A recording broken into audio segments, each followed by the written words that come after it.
우리에게 주신 하나님 말씀 요한복음 18장 36절 말씀입니다. 신약성경 180면에 있습니다. 요한복음 18장 36절 한 절입니다. 같이 읽겠습니다. 예수께서 대답하시되 내 나라는 이 세상에 속한 것이 아니라 만일 내 나라가 이 세상에 속한 것이었더라면 내 종들이 싸워 나로 유대인들에게 넘겨지지 않게 하였으리라. 이제 내 나라는 여기에 속한 것이 아니니라. 아멘. 오늘 말씀의 제목은 우리의 언어와 몸짓으로 사신 예수님이 가신 길. 우리의 언어와 몸짓으로 사신 예수님이 가신 길. 부제목으로는 내 나라는 이 세상에 속한 것이 아니다. 내 나라는 이 세상에 속한 것이 아니다라는 이 말씀이 우리의 언어와 몸짓으로 사신 예수님이 가신 길과는 역설적으로 들려지는 그런 모습입니다. 이 나라에 속하지 않았는데, 이 땅에 속하지 않았는데, 이 세상에 속하지 않았는데, 이 세상의 언어와 몸짓으로 사신 예수님, 이걸 저는 이야기하고 싶었던 것입니다. 그러잖아요. 우리가 저 나라에 속하지 않았는데 굳이 저 나라의 의식을 가지고 살 필요는 없는데, 예수님은 이 세상에 속하지 않았는데 이 세상의 언어와 이 세상의 몸짓으로 살아내셨다. 이것을 이야기하고 싶었습니다. 이 결론입니다. 끝낼까요? 이번에 제가 어제 우리 큰애하고 차를 이렇게 타고 가면서 하늘이 되게 좋았어요. 그래가지고 파란 하늘 사이에 문경구름이 이렇게 있었습니다. 그걸 보면서 제가 구름이 파란 하늘을 등지고 있다. 이렇게 제가 말을 해줬거든요, 아들한테. 그랬더니 아들이 하는 말이 하늘 바다에 구름이 헤엄친다 이러더라고요. 그래서 제가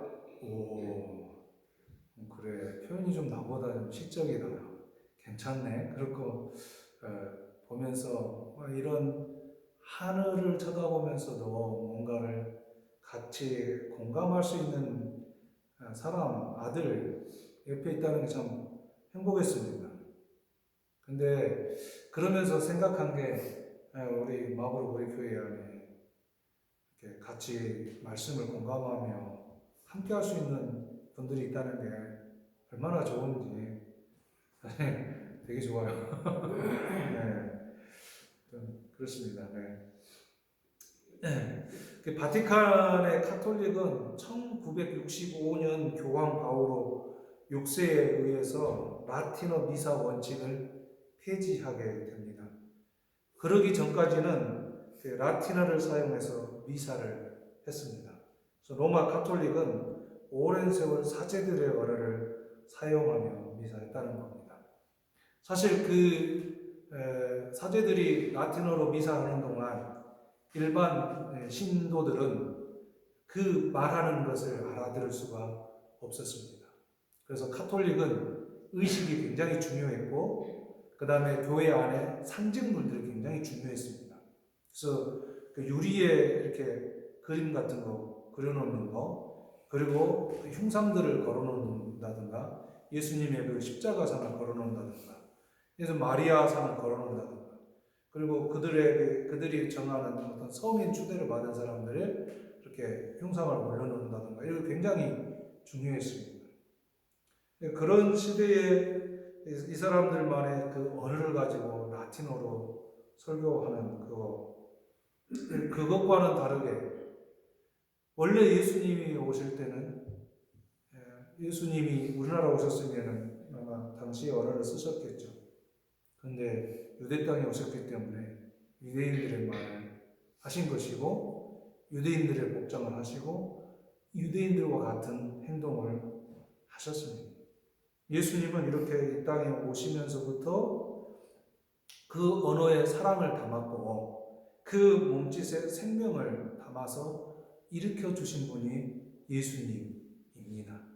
그런데 그 예수님을 믿고 따라간다고 했던 많은 종교적 행위로 나섰던 사람들은 자기들만 알고 일반 사람들은 모르게 하는 그런 사인들을 가지고 있었던 것이죠. 예수님의 하셨던, 이 땅에 오셨던 그 목적과 예수님을 통해서 그 예수님의 나라를 이루고자 하는 종교적인 사람들과는 확연한 차이를 드러내고 있는 모습이 과거 가톨릭 안에 많이 담겨져 있습니다. 근데 그것은 비단 가톨릭만의 문제는 아니죠. 여전히 지금도 개신교 안에도 이런 종교적인 행위와 종교적 규범 이런 것을 묶어가지고 성도들로 하여금 예수님의 그 언어를 담아내고 예수님의 몸짓을 따라하게 하는 그런 데로부터 멀어지고 종교 행위에 교회의 규범에 묶여 살게 하는 일들이 얼마나 많은지 모릅니다. 물론 저도 어렸을 때 그런 걸 통해서 자랐어요. 근데 그것이 전부 잘못됐다 말하고 싶지는 않아요. 그렇게 해서 나를 흐트러지지 않는 모습으로 살아올 수 있도록 또 나를 만든 어떤 과정이기도 했었습니다. 그럼에도 불구하고 우리가 좀 더 말씀을 통해서 들여다본다면 더 중요한 것은 종교적 그런 행위들이 아닌 예수님의 언어를 담아내고 예수님의 몸짓을 따라하고 이렇게 할 수 있도록 가르쳐 주었더라면 얼마나 더 좋았을까. 그럼 내가 얼마나 더 자유스럽게 하나님 앞에서 그런 언어와 몸짓으로 내 삶을 살아냈을까. 이런 생각을 좀 하니까 한편으로 또 억울하기도 했습니다. 아직 이제 창창한 우리 유민이에게는 예수님의 그 사랑 담아내었던 언어와 생명을 일으키는 몸짓으로 이 땅을 정말 자유롭게 종교적 행위와 교회적인 어떤 것에 묶여서 사는 삶이 아니라 정말 예수님의 그 언어, 예수님의 몸짓으로 살아냈으면 참 좋겠습니다. 어쩌면 종교적인 그런 이름이나 교회적인 그런 규범으로 묶여져 있는 삶이 더 쉬울지도 몰라요. 교회 나가서 막 열심을 내가지고 기도하고 예배하면 뭔가 내 안에 만족함이 있잖아요. 그냥 쉬워지는 거잖아요. 그런데 예수님의 언어를 내가 사랑의 언어를 담아내고 예수님의 생명의 그 몸짓을 일으켜내는 거, 그건 사실 우리가 하기가 쉽지 않습니다. 그러니까 규범과 정해진 것들을 따라서 차근차근 해내면, 우리 공부라는 게 그러잖아요. 공부라는 게 그렇게 하다 보면 어떤 결과물들이 탁 튀어나오면서 나에게 만족을 주고 주변 사람들로 하여금 박수하게 만듭니다. 그러나 예수님의 그 사랑의 언어와 예수님의 생명을 일으키는 이 몸짓으로 나아가는 것은 사실 예수님이 사셨던 시대에 제자들도 몰랐고 주변 사람들도 알아듣지 못했던 그 언어이고 그 몸짓이기 때문에 사실 지금 그렇게 산다는 것도 쉽지 않습니다. 축복을 했지만 또 쉽지 않은 길을 제시한 것 같기도 해요. 그럼에도 불구하고 예수님의 이 사랑 담은 언어와 생명을 일으키는 이 몸짓으로 정말 하나님의 그 은혜의 풍성함을 따라서 살아가는 은혜가 있기를 축복합니다. 예수님은 유다의 배신으로 대제사장들과 바리새인들이 보낸 이들에게 의해서 잡히시게 되었습니다. 예수님을 결박한 이들은 안나스에게 끌고 갔습니다. 당시 이전에 이제 대제사장이었는데 그 로마 황제와의 관계가 거꾸로 거슬려져서 대제사장 자리를 빼앗겼습니다. 누가 대제사장을 하고 있었냐면 이 가야바의 사위가 안나스의 그 사위인 가야바가 그 대제사장으로 있는 때이기도 합니다. 근데 그 가야바는 누구냐면 한 사람을 희생시켜서 우리 유대 사회가 안정을 찾는다면 좋겠다. 이렇게 말했던 요한복음에 그렇게 이전에 나왔던 이 사람 중에 한 사람이에요. 그러니까 당시에 이제 예수의 운동이 조금씩 막 일어나고 있고 사람들 사이에 이야기 활발하고 있고 그러면서 유대 사회뿐만 아니라 이 사람으로 인해서 로마 정부와의 갈등이 생길까봐 두려웠던 것입니다. 그래서 예수님을 어떻게든지 잡아서 넣고 싶은 마음이 간절했었어요. 그런데 예수님이 잡히게 된 겁니다. 예수님은 대제사장에게 신문을 받고 있었습니다. 예수님은 대제사장의 신문을 받으면서 이제 그 신문의 과정 안에 그분이 가는 그 길이 어떤 길인지를 이제 조금이나마 들여다볼 수 있는 시간들이 찾아오고 있습니다. 그럴 때 베드로는 어떻게 하고 있었습니까? 베드로는 사람들에게 질문을 받습니다. 예수님은 대제사장의 신문을 받으면서 당당하게 맞서고 있습니다. 그런데 베드로는 어떻게 합니까? 사람들의 질문에 예수님을 모른다고 부인하는 부끄러움을 품어 안고서 불을 쬐고 있는 것입니다. 이런 그림이 좀 그려지십니까? 예수님은 대제사장 앞에서 당당하게 자신의 이야기를 하고 있어요. 예수님의 그 당당함은 무엇일까? 그리고 베드로는 그런 예수님과 대조적으로 부끄러움을 품고 모른다고 부인하며 불을 쬐고 있는 그 모습. 예수님의 그 당당함은 어디에서 왔을까? 예수님은 우리가 요한복음을 통해서 아니면 다른 복음서를 통해서 또 알겠지만 한결같이 예수님이 하시고 싶어 하셨던 그 일을 하시며 말씀을 하셨고 그렇게 언어를 사용하셨고 그렇게 몸짓해 오셨다는 것입니다. 그렇기 때문에 예수님은 어떤 상황에도 당당했다는 것이죠. 그러나 베드로에게는 그런 당당함이 없었던 것이죠. 예수님은 생명에 대한 소중함을 품고 말씀하시며 행동해 하셨습니다. 심지어는 이적을 통해서라도 생명을 살리시고 구원의 길을 제시하고 살았던 삶을 사셨습니다. 그러나 자신이 잡혔을 때는 이적을 일으킬 수 있지만 그것을 사용하지 않으십니다. 그 이유는 한 가지예요. 그 길을 가셔야만이 많은 사람들을 이롭게 하고 생명의 길로 들어오게 하기 때문에 그렇다는 것입니다. 근데 베드로가 예수님을 모른다고 하는 것은 무엇이었습니까? 지난주에 제가 말씀을 드리면서 잠깐 생각을 했었잖아요.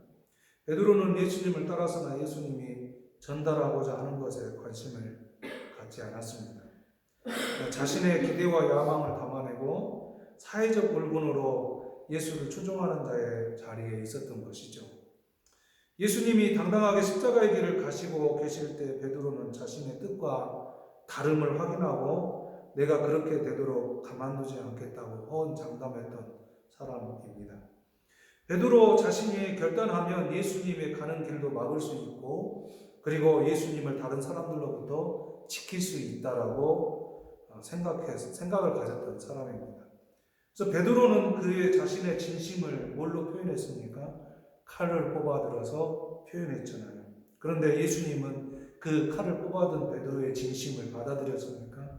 받아들이지 않으셨습니다. 거부하셨던 것이죠. 그렇게 됐을 때 베드로는 더 이상 예수님에 대해서 모르기로 어쩌면 진짜 모르는 것이었을 겁니다. 그리고 작정했던 것 같아요. 내가 아는 예수님이 아니라는 것이겠죠. 사실 이 베드로의 경험을 보면 저도 그런 경험이 있습니다. 제가 10대에 참 방황을 많이 했습니다. 초등학교 6학년 이렇게 광주로 전학을 와서 친구도 없고 많이 혼자 지내는 시간을 가지면서 많은 고민하고 있었어요. 그리고 중학교 때는 조금 이제 곁길로도 가서 참 어려워질 수 있었지만 또 하나님 보낸 우리 친구를 통해서 예수님을 만나게 됐습니다. 그래서 그 10대 때에 마음도 곳 없었는데 교회는 나를 붙잡아주는 아주 최고의 장소였습니다. 교회는 나의 상황과 환경을 따지지 않고 받아들였습니다. 사회적으로는 나의 그 어떤 여러 가지 환경들을 이야기하게 됐지만 교회는 전혀 그렇지 않더라고요. 그래서 예수님 곁은 따뜻하고 사랑이 넘치는 곳이다라는 생각을 했고, 그러면서 교회와 예수가 주는 그런 매력이 저에게 크게 다가왔습니다. 저는 그렇게 예수를 추종하는 세력이 되기로 했어요. 그래서 예수를 통해 나의 이루고자 하는 것을 이룰 수 있다는 생각이 시간이 지나면서 들었습니다. 그래서 저는 이제 예수님을 그렇게 예수를 통해서 나의 뜻을 이루겠다 라는 어떤 야망이 있었던 것 같아요. 그렇게 예수님을 따르는 것이 시작되어진 걸로 저는 느껴져요. 그런데 제가 그렇게 예수님을 따르고 배움의 길에 들어서서 많은 생각을 하게 했어요. 예수님을 나의 대리 만족의 대상으로 삼고 따라가는 것은 아닌지, 그것이 정말 내가 가는 바른 신앙의 길인지를 생각을 하게 되었다는 것입니다. 신앙의 삶은 예수님이 이루고자 하시는 생명 중심의 삶이 있어야 했었는데, 저에게는 그런 생명의 소중함을 가지고 그것을 품어내는 삶이라기보다는 예수님을 들어서 나의 어떤 생각들, 꿈꾸는 것들을 이루고자 하는 그런 야망들이 내 안에 자리하고 있었다라는 것을 발견하게 됐죠. 그래서 저는 조금씩 바꿨어요. 나의 삶이 그렇게 가서는 안 된다. 예수님을 믿는 믿음의 신앙이 나의 야망을 드러내는 신앙이 돼서는 안 된다. 그래서 생명 중심의 삶은 뭘까에 대한 고민을 참 많이 했었던 시간들을 가졌습니다. 그러나 그렇게 살아내지는 못했어요. 부끄럽게요.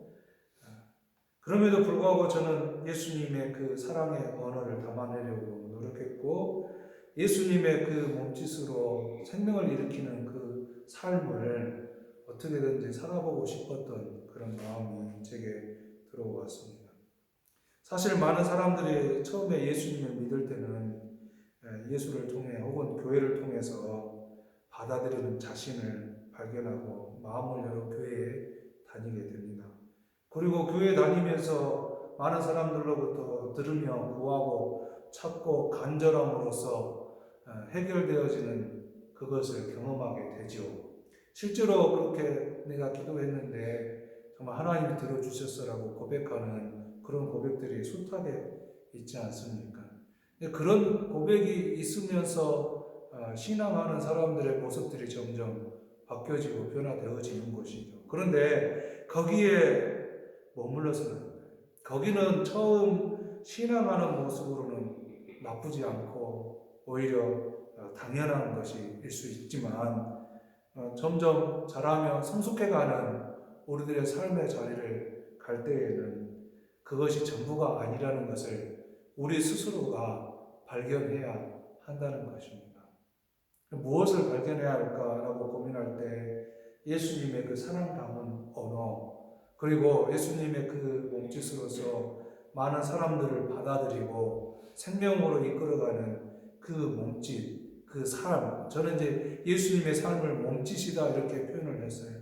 물론 조금 불경건하게 들을 수도 있겠지만, 그러나 우리의 삶이 그런 몸짓에 속해 있기 때문에 제가 이렇게 표현하고 있는 것입니다.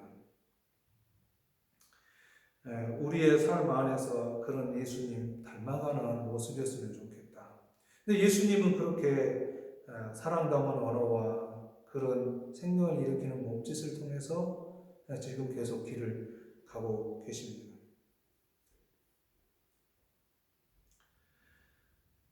예수님은 십자가의 길을 당당하게 가시지만 베드로는 칼을 휘둘러 자신의 당당함을 보이고자 했습니다.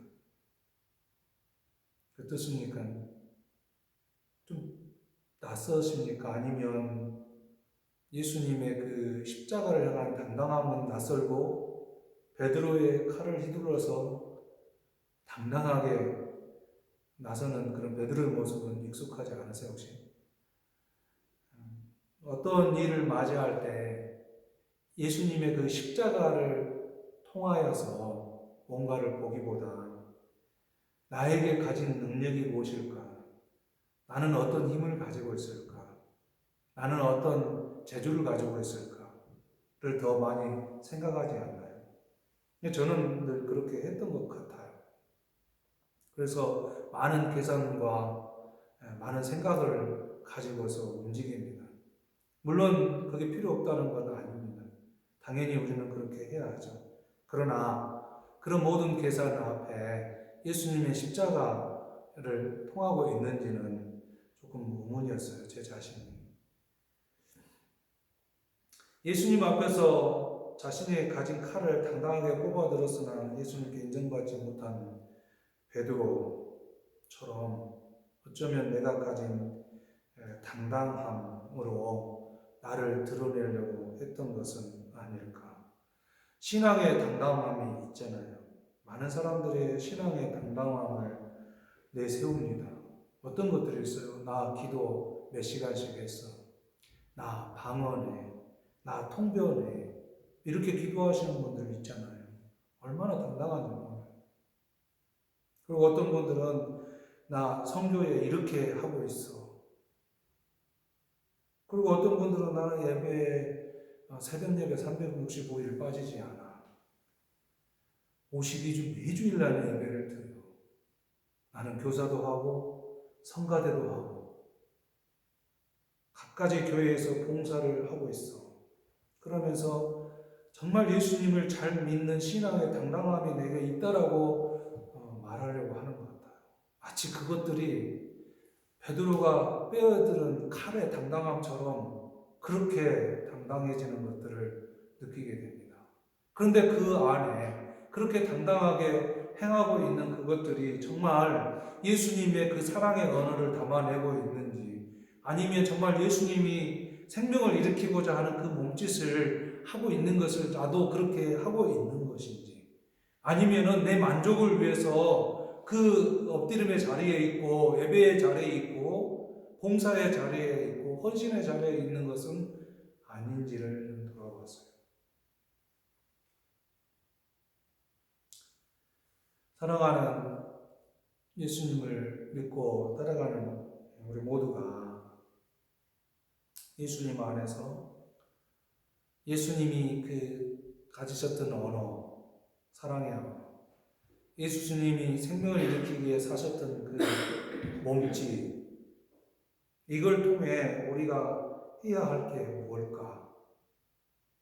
예수님은 그런 생명을 담아내는 일을 하시면서 앞에서도 말씀드렸지만 자신의 가야 하는 이 대제사장 앞에서 신문을 당하고 이후에 빌라도에게 이끌려져서 십자가로 가는 그 길 가운데서도 예수님이 이적을 통해 생명을 일으키는 일을 하셨지만 자신을 위해서는 하시지 않았다고 말씀드렸습니다. 우리는 우리가 가진 능력이 있으면 그 능력을 다 발휘해서 나 이런 존재야 라고 말하고 싶을 때가 한두 번이 아닙니다. 제가 일을 이렇게 같이 병행하면서 해보니까 이 신앙을 가진 분들이 세상에서 살면서 당하고 있는 이 많은 일들에 대한 정말 많은 고민이 있었어요. 생각이 있었어요. 그래서 직장 생활 이렇게 해야 됩니다라고 쉽게 말하지 못해요. 직장 생활할 때 하나님의 말씀을 가지고 이렇게 사셔야 합니다라고 저는 당당하게 이제 전달하는 자가 될 수가 없습니다.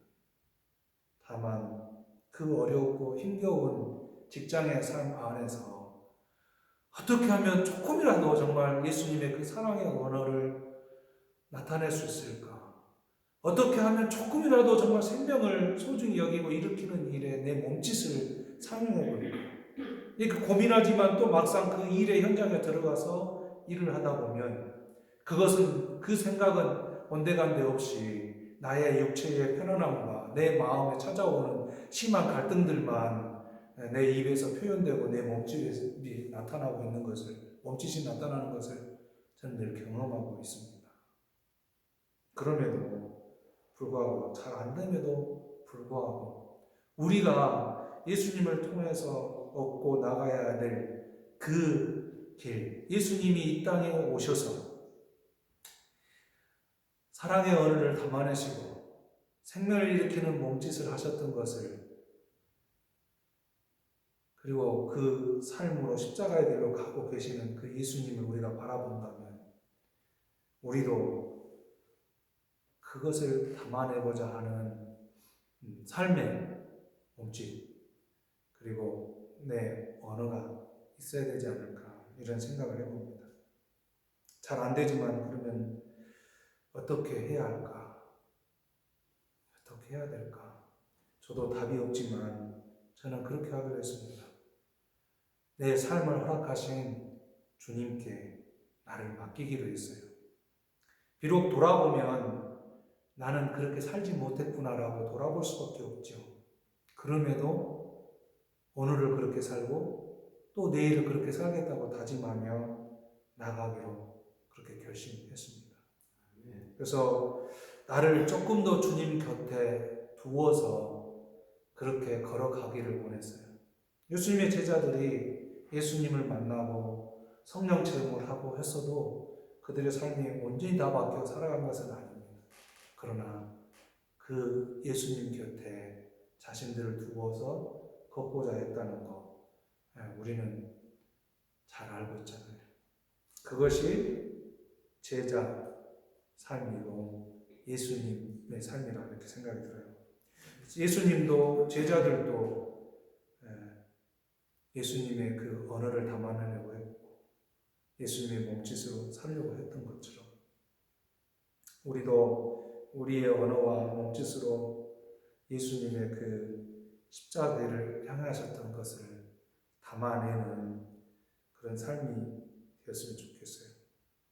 그래서 우리의 그 능력, 우리의 가진 칼 뽑아들어 당당하게 휘두름이 아니라 예수님의 언어를 담아내고 예수님의 몸짓으로 사는 우리들이 되기를 주의 이름으로 축복합니다. 기도하겠습니다. 사랑의 주님, 감사합니다. 오늘 우리에게 예수님이 가신 그 길을 제시하시고 말씀하셨습니다. 예수님은 이 땅에 오셔서 사랑의 언어를 담으셨고 생명 소중함과 생명을 일으키는 몸짓을 담아내셨는데 우리도 그렇게 살기를 원하며 우리의 언어에도 예수님의 그 언어가 있길 원하고 우리의 몸짓에도 예수님의 그 몸짓이 있기를 원해봅니다.